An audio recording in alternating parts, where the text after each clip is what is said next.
ஆதித்யா தொழில்நுட்ப கல்லூரியில் தொழில் மாநாடு 2025. கோவை குருமபாளையம் ஆதித்யா தொழில்நுட்ப கல்லூரியில் தொழில்துறை மற்றும் மாணவர்களின் கற்றல் திறனை மேம்படுத்தும் விதமாக தொழில் கருத்தரங்கம் நடைபெற்றது. கோவை குருமபாளையம் பகுதியில் உள்ள ஆதித்யா தொழில்நுட்ப கல்லூரியில் தொழில் மாநாடு 2025 எனும் கருத்தரங்கம் நடைபெற்றது. தொழில்துறை மற்றும் மாணவர்களின் கல்வித்திறனை இணைக்கும் வகையில் நடைபெற்ற இதில் ஆதித்யா தொழில்நுட்ப கல்லூரியின் தலைவர் பொறியாளர் சுகுமாரன் தலைமை தாங்கி பேசினார்.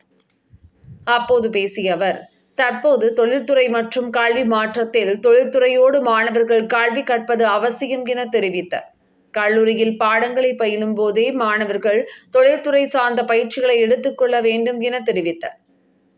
இதனால் மாணவர்கள் தங்களது புதிய நுட்பங்களை தொழில்துறையில் கொண்டுவர முடியும் என தெரிவித்தார். தொடர்ந்து நடைபெற்ற நிகழ்வில் கோ இந்தியா மற்றும் ஆதித்யா தொழில்நுட்ப கல்லூரி இணைந்து புரிந்துணர்வு ஒப்பந்தம் மேற்கொள்ளப்பட்டது.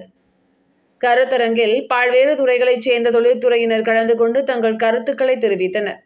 நிகழ்ச்சியில் ஆதித்யா தொழில்நுட்ப கல்லூரியின் இயக்குனர் முனைவர் ஜோசப் வி தானிக்கல், இயக்குனர் மேலாண்மை அறக்காவலர் பிரவீன்குமார், கோ இந்தியா துணைத் தலைவர் மிதுன் ராமதாஸ், கல்லூரி முதல்வர் முனைவர் சோமசுந்தரேஸ்வரி, முதல்வர் கல்வித்துறை தலைவர் முனைவர் ராஜேந்திரன் உள்பட பல்வேறு தொழில்துறையினர், துறை தலைவர்கள், பேராசிரியர்கள் என பலர் கலந்து கொண்டனர்.